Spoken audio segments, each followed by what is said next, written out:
bayan, ang pambansang awit ng Pilipinas. Kayang mag-ibig, telas ng silanganan, alam ng puso, sa titik mo'y buhay. Upang hinirang, tuyak ka ng magiting, sa manlulupin, di ka pasisigil, sa nagagang tutok sa simoy at sa langit mong pagaw, ay hinagang tulang awit sa paglayang minamahal. Ang isang ng matawad mo'y tagumpay na nagtinig, ang bituin at araw niya kailan pa may di magtitigig. Lumalang araw ng walhaging pagsinta, buhay langit sa piling mo. Ang inigaya ng pagkay mga api, ang mamatay ng dahil sa'yo.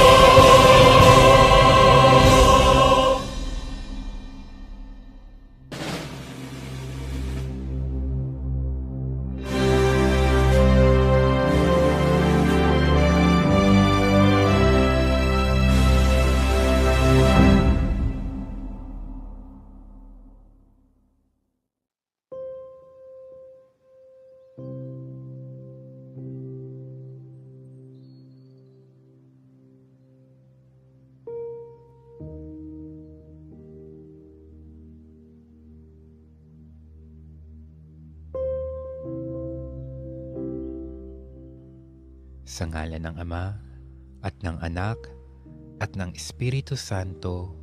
Amen. Ama naming Diyos, sa pagsilip ng bagong umaga, ipadala mo ang ningning ng iyong liwanag upang sumilay sa aming mga puso. Pagkalooban mo kami ng karunungan sa aming mga pagpapasya, tibay ng loob upang bumangon mula sa aming mga pagkakamali, katapatan sa aming mga tungkulin, at kahandaang magbahagi at makipagtulungan para sa ikabubuti ng aming mga pamilya, ng aming pamayanan, at ng aming bansa. Pagkalooban mo kami ng biyayang magmahal sa katotohanan, gumalang sa aming kapwa, at maglingkod ng walang pag-aagam-agam.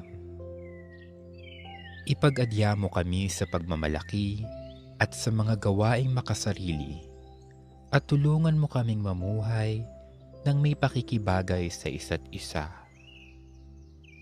Naway lagi naming alalahanin na lahat ng gawain namin sa araw na ito ay aming mapagtatagumpayan kung nakikiisa kami sa iyo. Higit sa lahat, gawin mo kaming tapat sa iyong mga aral. Ilayo mo kami sa pagkakamali at sa kasalanan. Sa ngalan ni Jesus, Amen. E-Home Radio is a semi-radio station program-based portal that broadcasts through the internet via Facebook. Its purpose is to provide quality music, public information and news, entertainment, and interesting content. E-Home Radio is committed to be a platform of public service to every Filipino. E-Home Radio is an affiliate of E-Home Improvement Center located at Barangay Pagsawidan, Santa Cruz, Laguna. E-Home Improvement Center and E-Home Radio. This is everybody's home.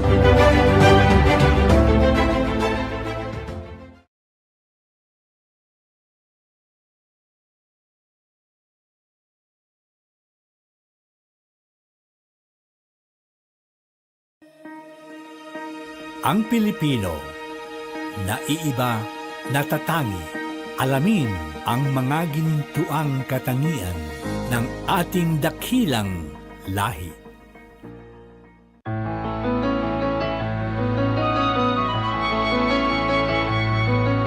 Iba-ibang ating pinagmulahan, sa iisang bayang sinilangan, mga islang biyaya sa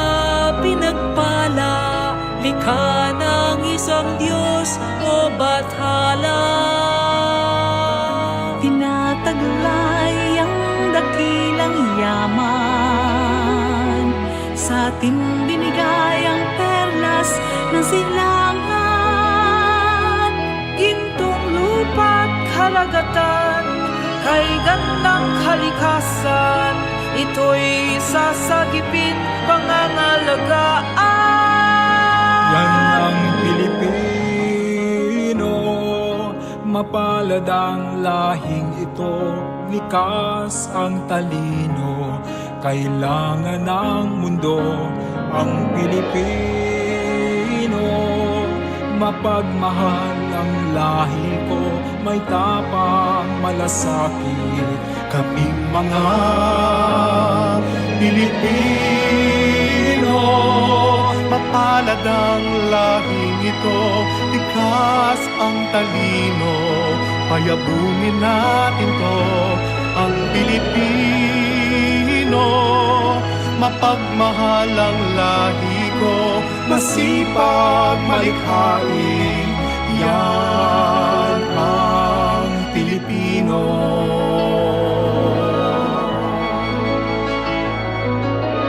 Halo-halo man ang ating tipi, iisa pa rin ang ating lahi. Katotohanan ng kalooban, ating isabuhay. Ako, ikaw, tayo'y magmahalan. Yan ang Pilipino, mapalad ang lahing ito, likas ang talino, kailangan ng mundo ang Pilipino. Mapagmahal ang lahi ko, ay tapang malasakit, kaming mga Pilipino. Mapalad ang lahing ito, likas ang talino, payabungin natin ko ang Pilipino. Mapagmahal ang lahi ko, masipag malikhain, yan ang Pilipino. Mapalad ang lahing ito, likas ang talino, kailangan namin ito, ang Pilipino. Mapagmahal ang lahi ko, ay dapat malasakit, kaming mga Pilipino.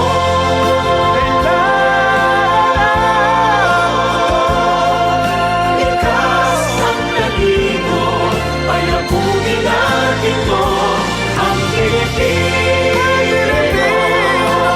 Isa ang lahi, halo-halo man ang lipi, yan ang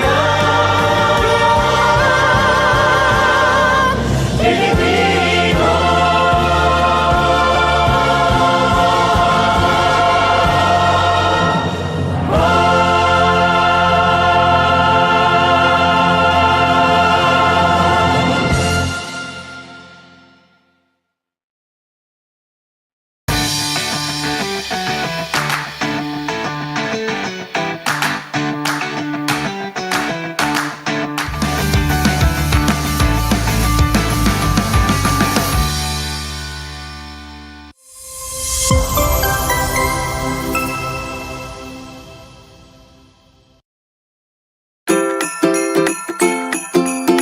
Hi guys! In today's video, ipapakita namin sa inyo ang mga available space dito sa Ursan Building sa Santa Cruz, Laguna. Actually, ang ganda ng location namin. For real na prime location talaga. Ang daming establishments malapit sa area. Una na dyan, sa bandang right side ng building, merong Philciclos na kung gusto mong kumuha ng motor, pwedeng-pwede. Ang dami mong pagpipilian dito. Meron din Unistar na for credit and finance at Y2 Express. Kung meron kang ipapadala, yan malapit lang din. Meron palang available space sa pagitan ng Philciclos at Unistar ha. Baka naghahanap kayo ng space. Around 125 ang sukat niyan. Sa amin din yan eh. At syempre, sobrang lapit ng e-home improvement center na isang Home Depot. Lahat ng hinahanap nyo for home improvements, nandito yan. Marami pang available space dito. Nandiyan ang Ursan Building na may available space na ideal for offices, salon, wellness center at iba pa. Sa ground floor, merong video bank. Meron din kainan sa kabilang side na sanggip salamat where you can treat yourself and family. After mag-withdraw sa bangko, diba? Sa second floor naman, nandyan ang Kumon at PLDT. Nga pala, meron ding available space sa tabi ng PLDT kung gusto nyo sa second floor. Around 50 square meter ang sukat niyan. Meron nga pala kaming bagong tenant na parating, Eurasian Quest Agency. O yung may mga planong mag-abroad, gora na. Sa kabilang side naman ng the venue. Kung naghahanap ka ng intimate event place for your special occasion, eto nang hinahanap mo. Fully air-conditioned, may mini pantry, at 2 comfort rooms. Ay guys, bago kayo magdalawang isip, meron kaming bakante sa third floor na available kaya mukhang magtatatlong isip pa kayo. Around 645 square meter ang kabuang sukat nito. Bagay as martial arts center at daytime gym. Pasensya na sa mga nakalagay, pero malawak yan. Sa side ng Ursan Building, meron din kaming available spaces na 240 square meter at 170 square meter sa tabihan ng Isaj Lightings. Ganda talaga ng space kasi tabing kalsada at malapit lang din sa mga other establishments tulad ng bus terminals, jeep terminals, 7-Eleven, Palawan Pawn Shop, Polymedic Hospital, mga motor shop, hotel and restaurants, at dito na din mismo sa harap ng building ang loading and unloading of passengers ng mga bus at jeepney. Bagay na bagay talaga to sa business na pinaplano mo. Sulit ang space namin sa mga gusto magtayo ng business or branch out. Tawagan nyo lang ako sa number na to or puntahan nyo ako sa Ursan Building para ako mismo mag-tour sa inyo sa mga vicinity.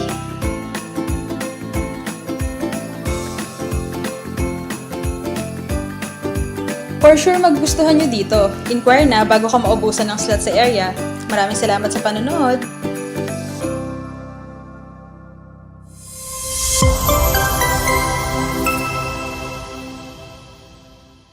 From empty rooms to breathable living spaces, we are the solution to your home furniture need.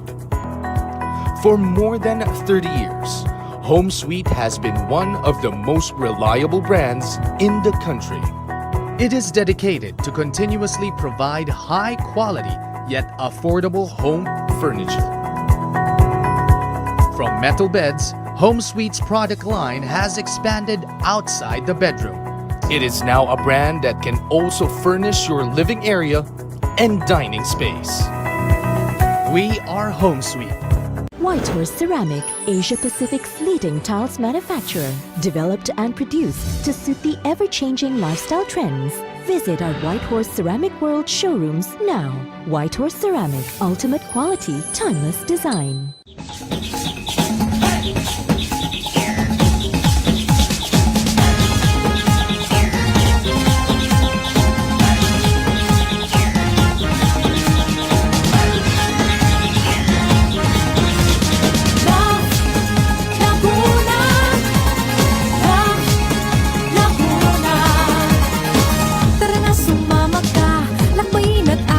Walang katulad kagandahan ng Laguna, kung saan makikita nagagandahang tanawin na nakakamangha. Itong lawang dugsong-dugsong, malilinis na tubig talon, isang lawang walang katulad sa Pilipinas. Malinis na kabundukan, sariwang hangin, tulot ng kagubatan. Tulad pa ng kalikasan, dito matatagpuan Laguna. Wala kang katulad. Halika na, sumama, libuting kagandahan na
Halina't makisaya sa makulay na pagdiriwang ng Anilag Festival.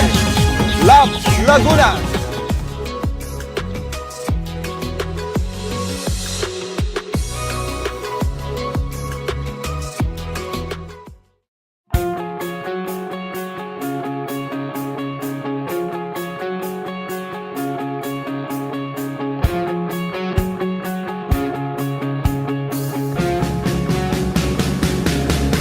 Magandang araw mga ka-EHome sa pagkakaisa ng E-Home Improvement Center at Philippine Red Cross Laguna Chapter. Tayo po ay magkakaroon ng blood bank activity ngayong darating na April 22, 2023. Sa ganap na alas 8 hanggang alas 3 ng hapon. At ang lahat po ay inaanyayahang mag-isa sa pagbibigay tulong ng dugo upang makasalba pa tayo ng maraming buhay. Donate blood, save lives, and be a E-Home Heroes. At syempre, kung kayo po ay magiging successful donor, kayo po ay may chance makasali sa ating raffle prizes. Kaya ano pang hinihintay mo? Donate na!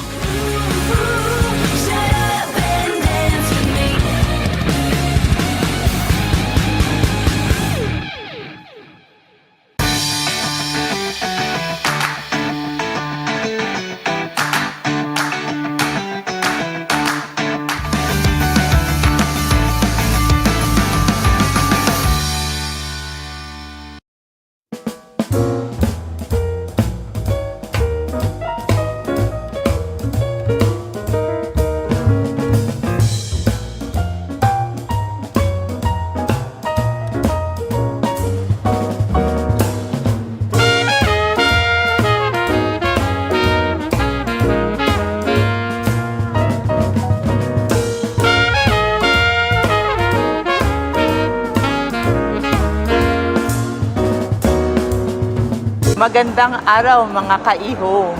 Welcome to Shangri-La, East Atrium ng Shangri-La. Here we have a Woman Unboxed. It's a book launch and an art exhibit at the same time. This is to honor women writers and artists, and also to honor women all over the world kasi today is International Women's Day. We are launching a book. My book, ang title po ng book ay A Woman Unboxed. Thank you so much for coming over. Grabe, I'm overwhelmed by the presence of everyone, by the love flowing, by creativity, by friends. This is truly a beautiful afternoon. So what I will do is, I will read from the acknowledgements, and then I will read a little bit from one of the stories that I wrote. So, glasses on. It takes a village to create a book. I wrote most of the essays here in this book in the class of Jennifer Selig in the deep memoir writing. So she's the one who really guided and challenged me. So thank you, Jennifer. And I'm thanking the deep memoir community here. You know who you are, and you will speak mamaya. Thank you very much for witnessing my stories. Na-witness nila ang stories ko ahead of my family. So my friends, as part of this ecosystem, they helped create this book. Gina's here, she's a writer, and she's also the editor, patiently helping me edit the book. Mimi made the stunning art piece that became the cover of this book. And then our friend Danielle de Zambrana, all the way from Cambodia, made an illustration that you will see inside the book. And Tweet Sering wrote the moving back cover blurb. Na nung nabasa ko, umiyak ako. And of course, I am supported by my friends, EJ, Wes, Pat. I'm so lucky, kami ni Mimi, that we are in an ecosystem of creatives who love to support each other. Underneath the stories that I wrote are insights to life, which I was blessed to learn from brilliant psychotherapists and counselors. So that's Sophie Bate, Georgie Raceles is here. Georgie, where are you? Georgie, Dido Vinesor, and of course, Rose Yenko. to my parents, and I have a lot of parents. I have 4 parents. So my mother is here, to my mother and my stepfather who passed away, Tito Mike, to my father and to my stepmother for inspiring me in different ways. For my siblings, I have 2 siblings here, Michelle and May, for sharing the wondrous childhood that I wrote about. And then to my husband Mars, you see him running around because it was a curfew. And my 2 sons, Abel and Clyde, of course they are the sons in the Certeza and Sons. Oh, there they are. Thank you for taking on so much so that I can sit down and write. And then finally, I'm thankful for family and friends, for all of you here this afternoon, for standing up, for creativity, for inspiration, for storytelling, for writing, and for each other. And of course, I wrote here in my acknowledgement, I would like to thank the Muse, because these stories were written in the depths of the pandemic, when we didn't know what was going to happen. So what I did is I sat down and wrote and asked the Muse for inspiration. And I hope that the insights and the learnings and the lessons that I was able to encounter and love, you will also love when you go through the pages. So that is my thank you, because it takes a village, an entire ecosystem to create a book. Okay. So now I'm gonna read a little from one of the stories. Okay. So the story is God in a Box. So the teacher said, I want you to imagine a cabinet.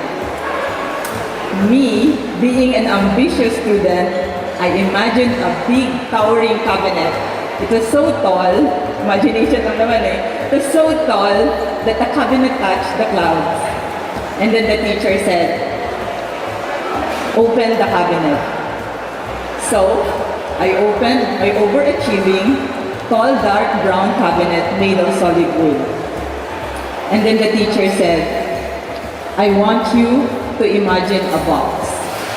So I dutifully imagined a box to go with my cabinet. So my box was also big, dark, and made of solid wood.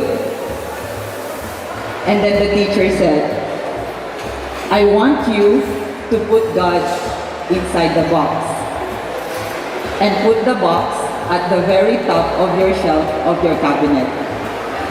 At this point, there was a groundswell of murmurs that became a loud noise as the students tried to ask each other at the same time, my seatmate, where's my seatmate? Haran Pakar, that's my seatmate. My seatmate and I looked at each other, eyes wide open, and uttered a stream of urgent and whispered questions to each other. Put God in the box? Inside the box? Can we do that? Is that even allowed?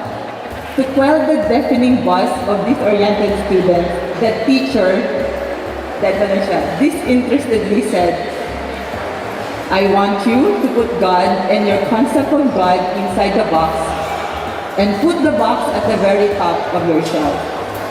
So all of us, mga freshmen, 30-something confused students became quiet and tried to follow this seemingly heretical instruction. As for me, I found the teacher's instruction wildly fascinating. We never had anything like this back in the province. So with great gusto, I took out everything I knew about God. The God in the Old Testament, the Son of God in the New Testament, the Catholic God, because I was baptized a Catholic, the Seventh-day Adventist. I have a friend who was a Sabbatista and I used to go to their church. The Foursquare God, there was a Foursquare church near our house and I also go to services to them. Yahweh, because I converted to Jehovah's Witness when I was 13 years old. The Protestant God, I was baptized by submersion in the sea when I was 17. And Allah, my mother and my stepfather converted to Islam when I was 19. So I carefully put all of them inside my imaginary dark brown box. And of course, respectfully close it. That's God's son. close it respectfully. Some Marxism, communism, and after a violent dispersal of a peaceful student rally where I nearly got arrested, I quit all else and settled on anarchism. So after a social studies class was finished, I continued gobbing up isms. I studied theism, polytheism, monotheism, atheism, pantheism, deism, and settled on agnosticism. I believe that if there is a God, he, she, or it couldn't be known. I discovered feminism and I found myself. So, decades passed.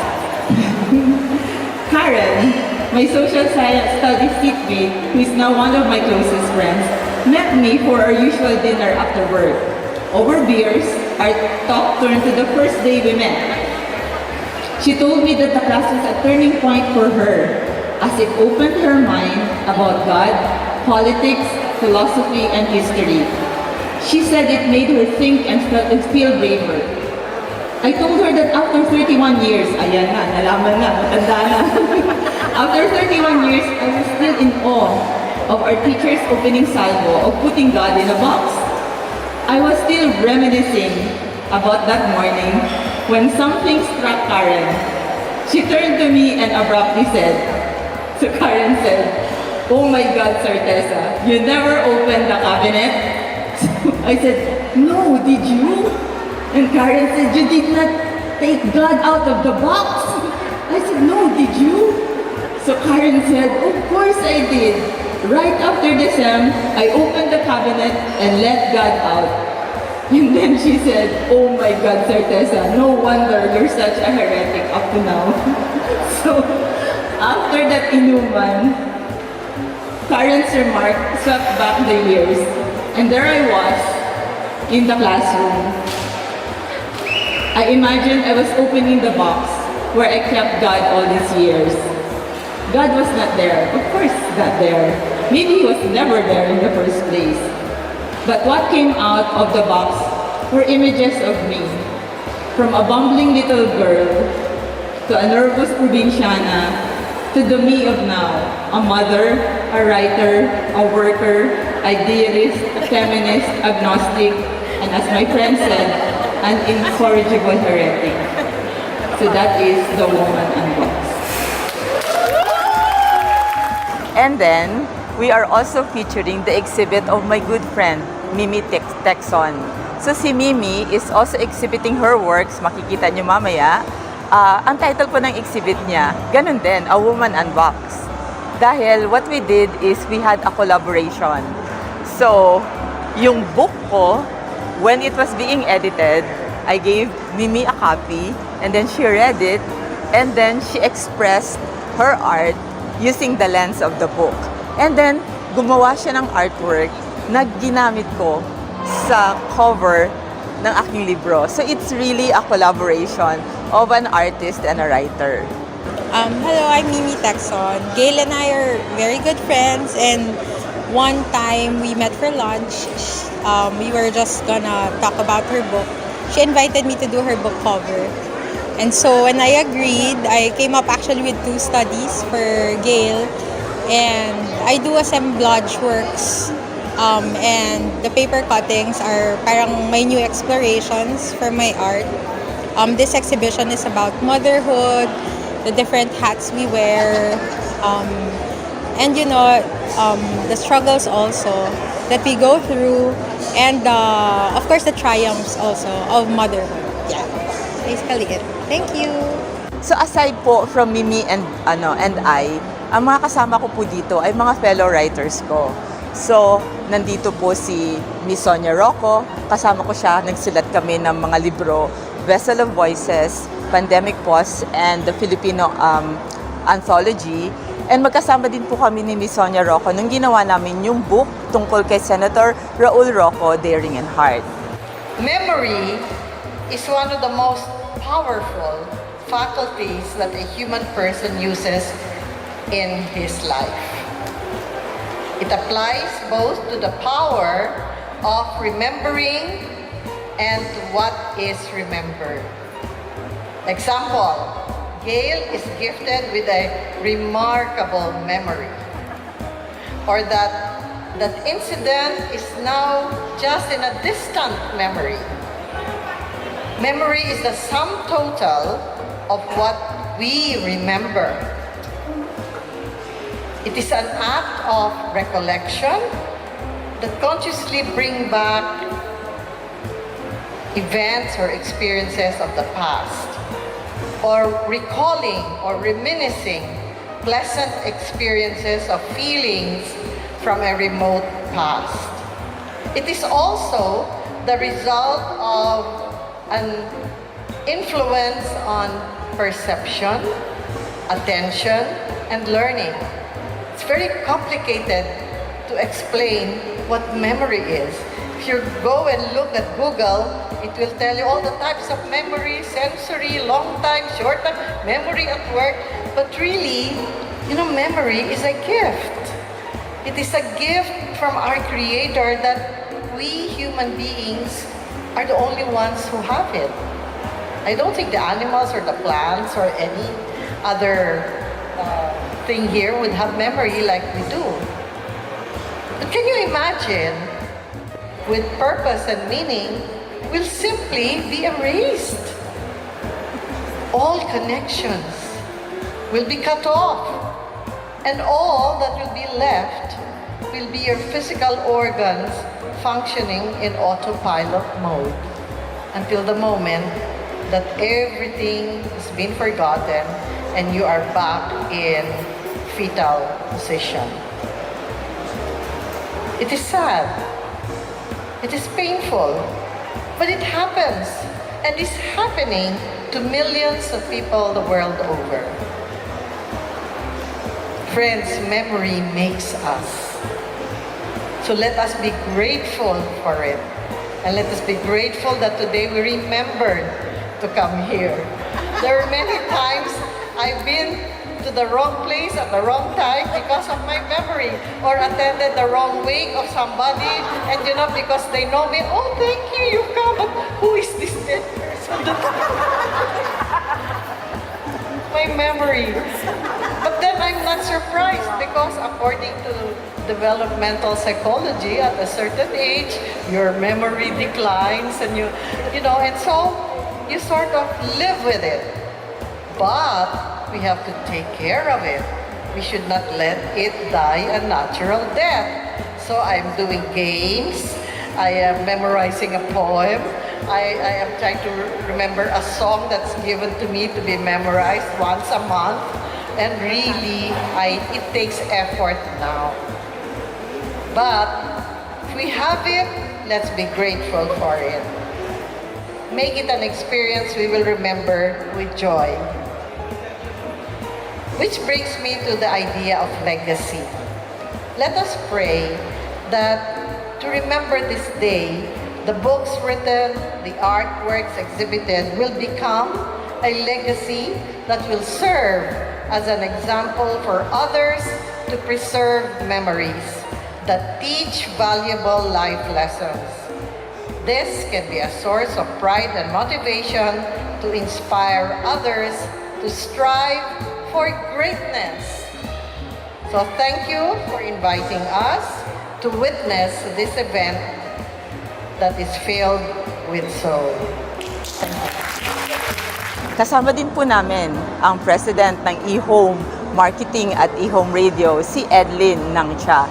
Magkasama naman po kami ni Edlyn paggawa ng Vessel of Voices. A former batchmate of mine from De La Salle University, I took up accounting, suddenly sent me a message a few days ago. Apparently, a friend sent her an invite to attend our celebration today. I'm not sure if May is here. Hi May, if you are here, I just like you to know that your message really placed a smile on my face. I would like to quote her. Ikaw ba yan? 2 question marks. Ano part mo sa exhibit? I was surprised to see your name. Artist ka pala. I mean, you write? Actually, to tell you honestly, ako din na-surprise. You know how God surprises us. I did not know I could write or act on stage or sing in front of a real audience like you. I also met the Mrs. Sonia Roco, our director in Halo Halo Tayo play about the different Filipino archetypes. Imagine our classmates and friends from Ka-EHome Circle Center acting and singing on stage with no previous experience. Pro bono yun, puro abono. For love. Mrs. Sonia Roco also recruited 12 of us to join her in writing our, take note, not just memoir, but our deep memoir. Together with Carissa Singson and Maureen Sandejas, who is here with us today. By the way, Mrs. Sonia Roco is now dreaming of having a movie, Sapin-Sapin, after Halo Halo Tayo. So help us, God. I hope we will help us. I usually introduce myself as being 100% Chinese and 200% Filipino. Being a Chinese Filipino or a Filipino Chinese and writing a deep memoir is not, capital N-O-T, easy. It is like going naked to the whole world and telling your story. I imagine having dreams of going naked. I wonder why, now I know why. And my mom would tell me not to tell anybody about this secret in the family. Never post your photos on Facebook. And look what her daughter is doing now. Writing not just a memoir, but a deep, deep, deep memoir. Writing for me is truly a gift and a blessing. I remember how much I wanted the world to stop when my dad passed away 34 years ago. But guess what? The world did not stop. It continued. But now, because of the pandemic, the world suddenly stopped. And all the memories just came back from my childhood until I was like going down memory lane. The pandemic became my sacred guest. And this was what I wrote about in our first book, Vessel of Voices, a Filipino memoir anthology. When we felt we could no longer write anymore, imagine Gayle cannot write anymore. Can you imagine that? Writer's block. We couldn't write 5,000 words anymore. Our writing group, of course, with our mentor's permission, decided to allow us to write anything. Anything. 1,000 words na lang. No? May tawad pala, pwedeng tumawad. I was so sick, I did not know if I will get well. I could not even stand up during our Zoom meeting. I wanted to give up. And so I just wrote a journal about how COVID-19 changed my life. And so I would like to take this opportunity to personally thank Miss Gayle Certeza. Reading her stories about her grandmother, astig talaga. Her parents and her siblings is like watching a movie in my mind. Sabi ko nga, pang-movie. Her stories are really funny, exciting, full of wit and adventure. You should buy her book. Her are really meaningful and touches the heart. Reading all the stories of all my co-memoirists really heal and truly empower me as I continue to explore my feminine identity. Congratulations and praise God for this powerful collaboration. Thank you very much, Gayle and Mimi, for inviting us all to be part of your wonderful world. Kasama rin namin si Rosa Maria Jaranilla. Nagsulat siya ng book, Archetypes of the Filipino Psyche. Ito po ay maliit lang na libro, pero malaki, madami tayong matututunan tungkol sa ating mga Pilipino. Thank you. This is my booklet dito.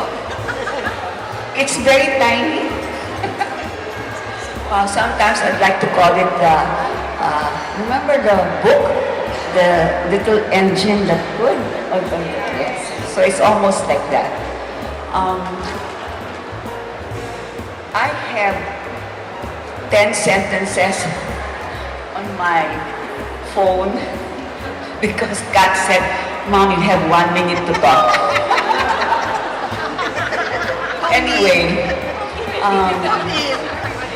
this little book is really my ode to the Filipino people. So this is a bookletito. It's a reflection on the gifts in the Filipino psyche. Who are we and what is our nature? I posit 9 archetypes, and these are the navigator wanderer, the artist, the warrior protector, the tribal person, the child of Eden, the reveler, the islander, the healer, and the child of Eden. And so I said, these 9 archetypes are to be taken as a cluster. They are to be taken as a composite whole. It is the nature of our multiplicity, to borrow the words of Dr. Felipe de Leon. It is the nature of our genius. While we all know this, it is the advocacy to appreciate and nurture our gifts, which remain as shadows.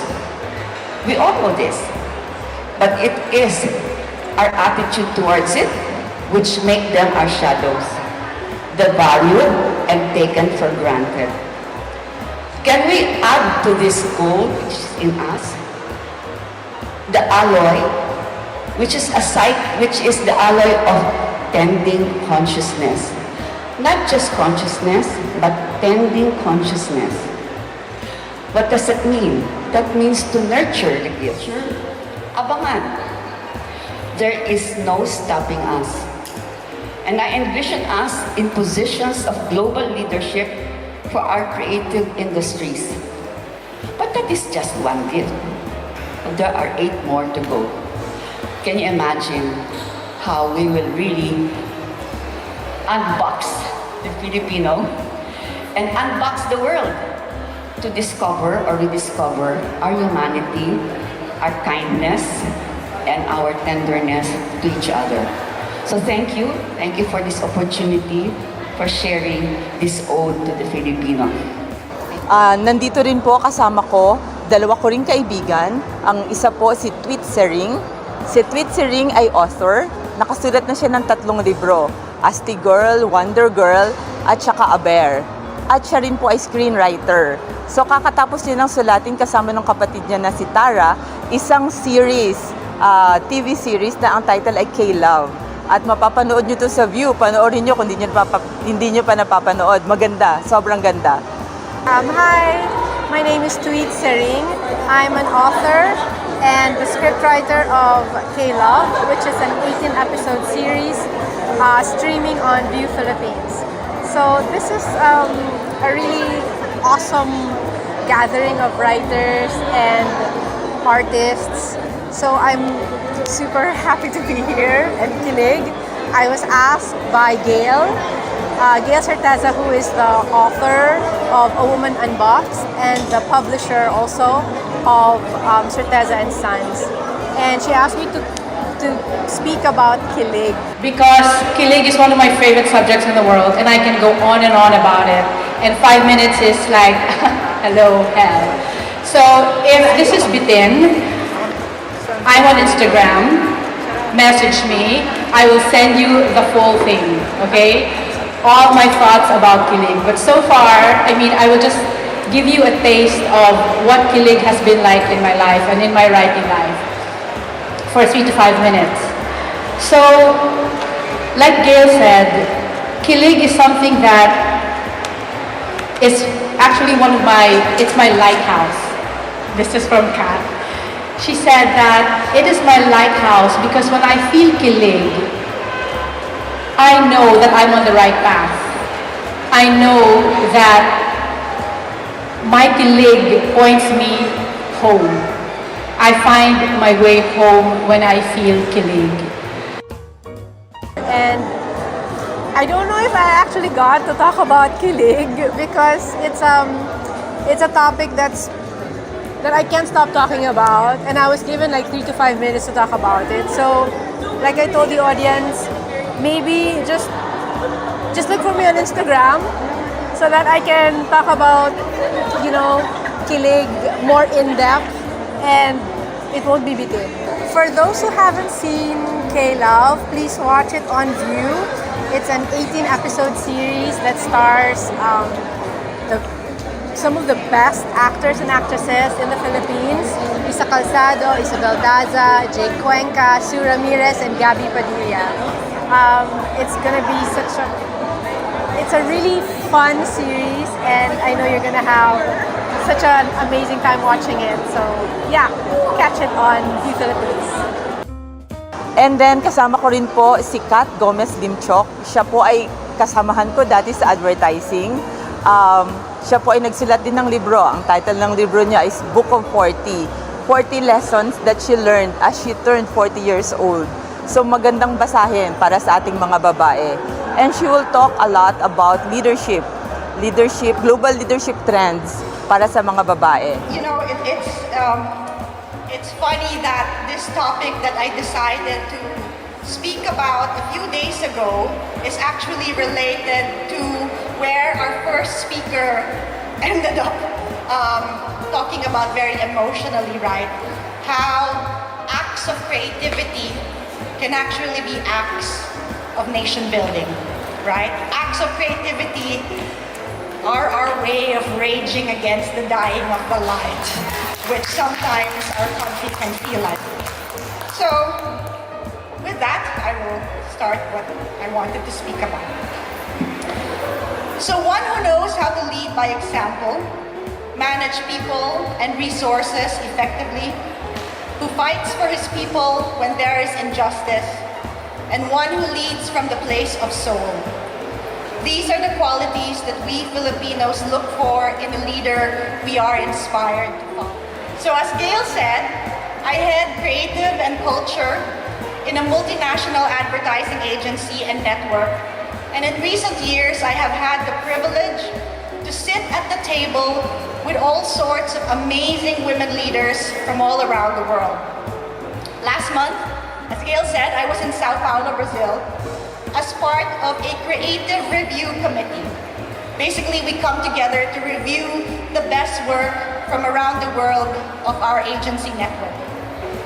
And while I was very inspired by the caliber of creative work that I saw, my heart and mind were actually lit on fire by the women leaders I met.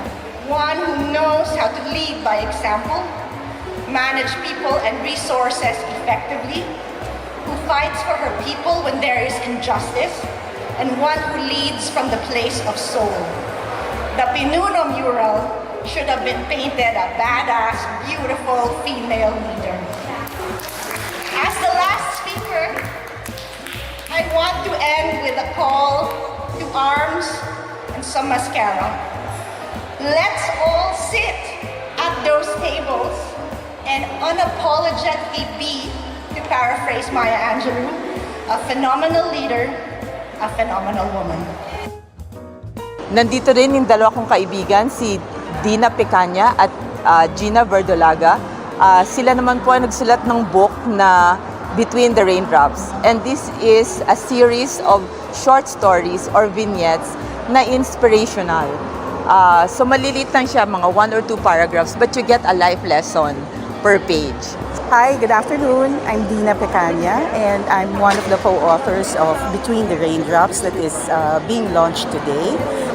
Happy Women's International Day, and this is such a perfect time for us to be sharing our book with the public. Gina and I are very thankful to be able to be part of this event. So we came out with this book as a collaboration after many years of writing our own reflections, about life, about love, about faith, friendship, wisdom, and everything else that we've learned in daily life. And we hope to share this with the public and reach out to people who may be in need of some inspiration, in need of some encouragement. Gina and I have been longtime friends. We've become writers in a publishing firm where we were able to hone writing reflections and other forms of inspirational writings. So we hope that in this book, people will not only get to read it, but also be inspired to write their own reflections, their own musings. For aspiring writers out there, for young writers, my only advice to you is to just keep on writing. Cliche man, but practice makes perfect. Having a daily journal, that helps a lot. That's where I started, writing my own journal. Eventually, now I'm an author of a book. So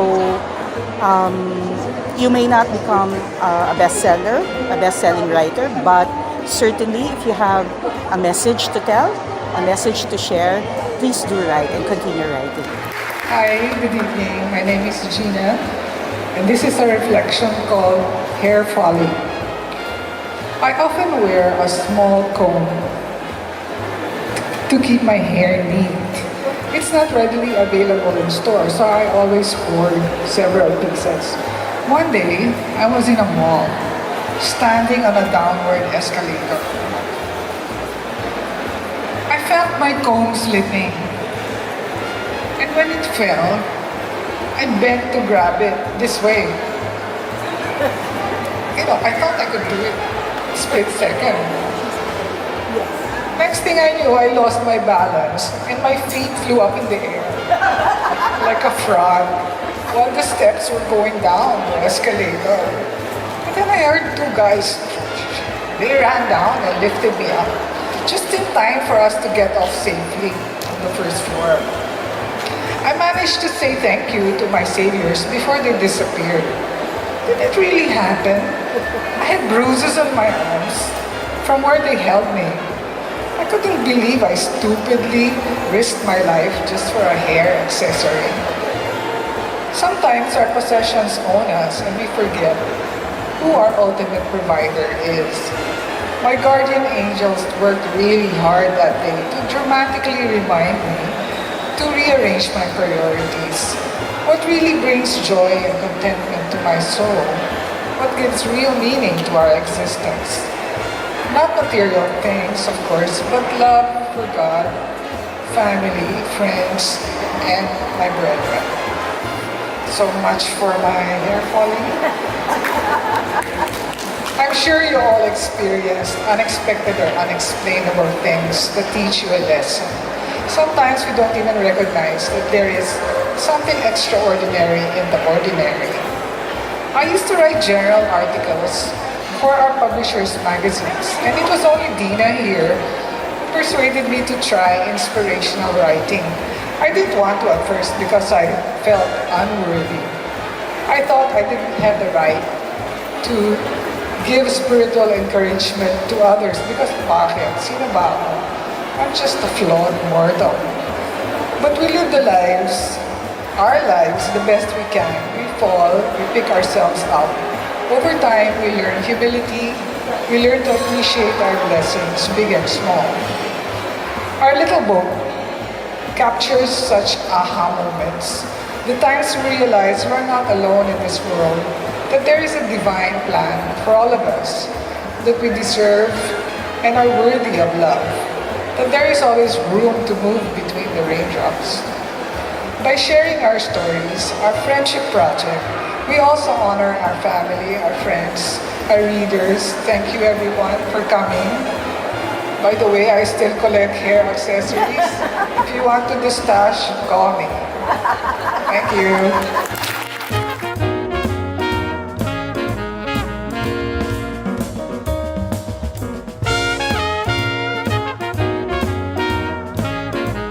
Good afternoon. Actually, we're here for the book launch and art exhibit. Napaka-unusual ang exhibit na to. Of course, si Gayle Certeza is the author and of course, the artist as well. I think events like this, particularly today, is International Women's Day, is March 8. And when you look at 8, it is a continuum. Parang perfect yun eh. Perfect 8. So ang ibig sabihin to, the women should be perfect in the sense. And I think now there is a greater recognition on the role of women in the community, in the country, and of course in the world. So I'm very happy to be here, to be part of this endeavor. And I wish of course, Gayle success in all her efforts. And of course, invited by Sonia Roco, kaya kami nandito para suportahan ang mga kababaihan na may ginagawa para sa bayan. Thank you very much. Magandang hapon. Ako ay nandito sa Siang for the launching of A Woman Unboxed and art exhibit. And napakasaya rito dahil at napaka gandang activity ito to celebrate Women's Month kasi yung mga libro rito at saka yung A Woman Unboxed at yung mga iba pang libro like Vessel of Voices, Vessel of Voices 2, Pandemic Pause, libro ni Senator Roco, lahat tungkol sa kababaihan. Ang Women's Month ay tungkol sa kawimenan, kabuin, at yung mga lahat ng nagagawa ng mga kababaihan para sila ay maging mulat at malaya na. So, magandang okasyon ito para mapag-isipan natin ang mga kababaihan at kung paano natin matutulungan yung hindi pa malaya, yung hindi pa nakakaangat sa buhay. Maraming salamat. Congratulations to Gayle Certeza. Maraming salamat. I will always yearn to try the new, expand and grow, make the most of the years, and share many meals with others. Carpe diem, it's healing and healthy.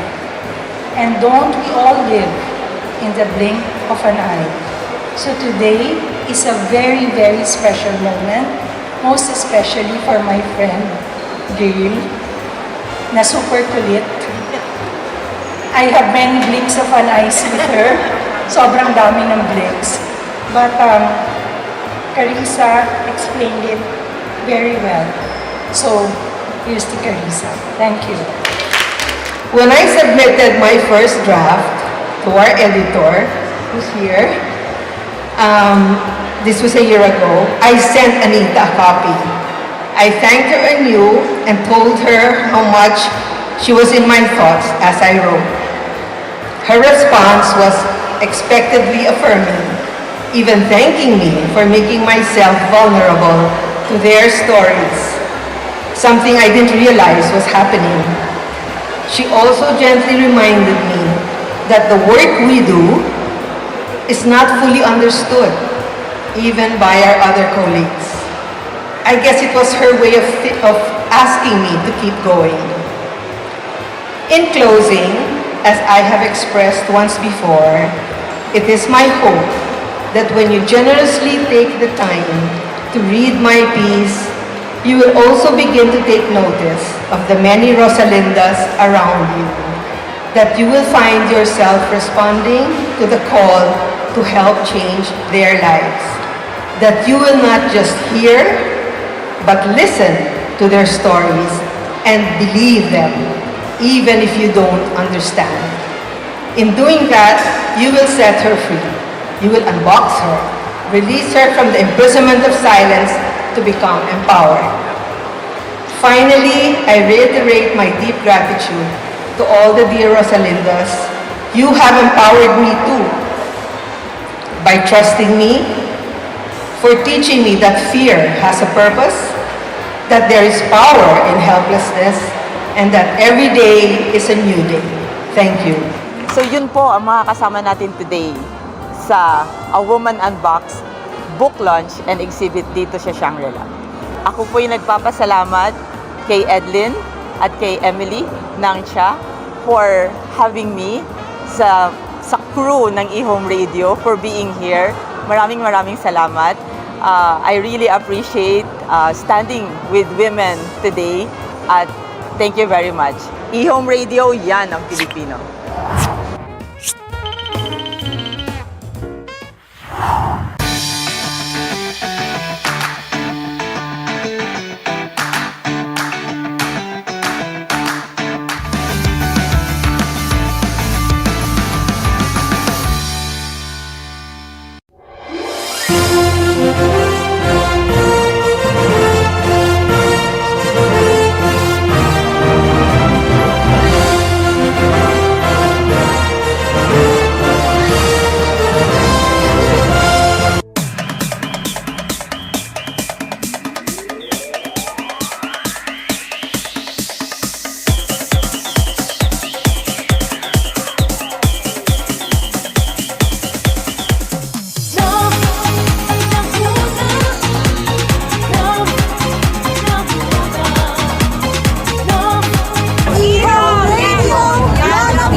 abutin walang katulad, kagandahan ng Laguna.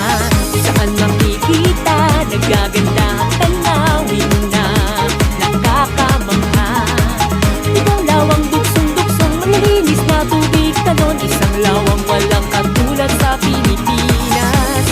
Hello mga ka-E-Home, we're here right now at Anilag Festival and today is the first day susamahan niyo ako ngayon para ipakita sa inyo yung ating magagandang booth, no? So yan, at may backlog Laguna, so let's go!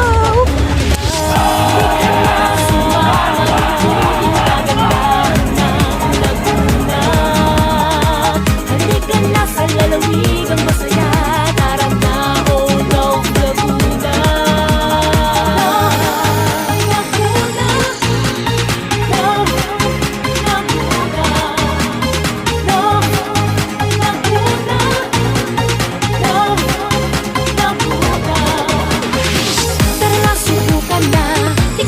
Makita ang bawat produkto ng bayan ng Laguna. Dito lang malalasap, kakaibang sarap ang ihahain, walang katulad. Mayaman sa kasaysayang kultura, iniingatan, pamalang mo niyong makikita. Bayan, Pilipinas, dito hindi lang sa timog. Hello guys, we're here at Nagkarlan booth and look at this painting, the first cacao leaves painting here in Nagkarlan. Looks so beautiful. And kasama ko ang kanilang tourism, Sinong Christina. Hi, good afternoon. Punta na po kayo dito sa Anilag Festival and this is booth number 1, booth of Nagkarlan, Laguna. Welcome po kayo to buy all our new products. Yes, bye! So assorted candies, mga cacao products. So lahat po ito, meron ding wine.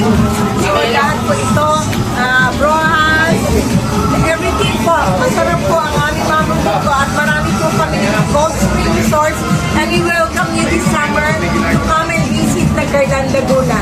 Yes guys, at abangan nyo yan sa E-Home Radio dahil makakasama natin sila soon. So thank you!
Whirlpool, we help you take better care of your loved ones. Every washer and dryer comes with advanced features that remove stubborn stains, bacteria, and viruses on clothes to give extra protection. As a trusted U.S. brand, Whirlpool combines modern technology and energy-saving benefits to give the best laundry performance. Experience ultimate laundry care at home, only with Whirlpool.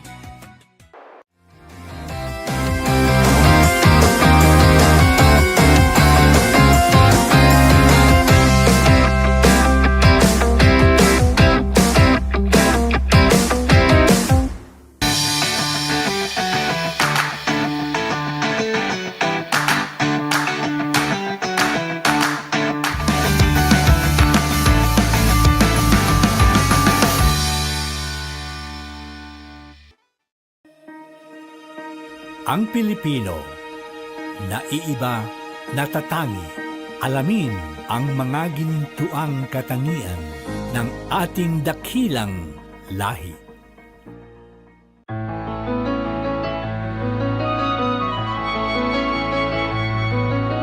Iba-ibang ating pinagmulahan, sa iisang bayang sinilangan. Mga islang biyaya sa pinagpala, likha ng isang Diyos o bathala. Tinataglay ang dakilang yaman, sa ating binigay ang perlas ng silangan. Gintong lupa't karagatan, kay gandang kalikasan, ito'y sasagipin pangangalagaan. Yan ang Pilipino, mapalad ang lahing ito, likas ang talino, kailangan ng mundo ang Pilipino. Mapagmahal ang lahi ko, may tapang malasakit. Kaming mga Pilipino, mapalad ang lahing ito, likas ang talino, payabunin natin to, ang Pilipino. Mapagmahal ang lahi ko, masipag malikhain, yan ang Pilipino.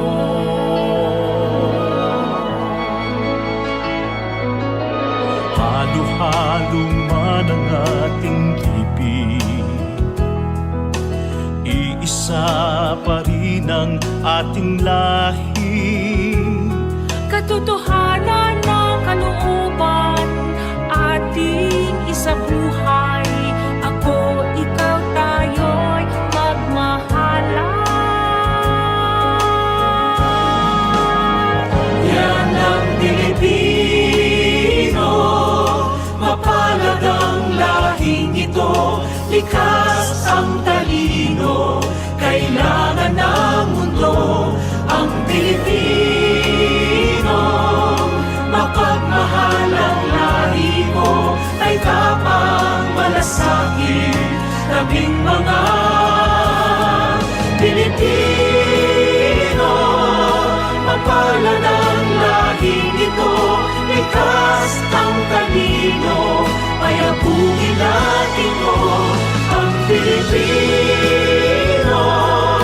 Mapagmahal ang lahi ko, masipag malikhain, yan ang Pilipino. Mapalad ang lahing ito, likas ang talino, kailangan ng mundo ang Pilipino.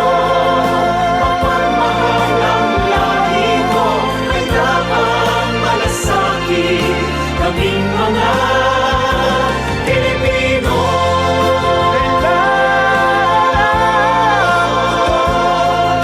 Likas ang talino, payabunin natin mo ang Pilipino.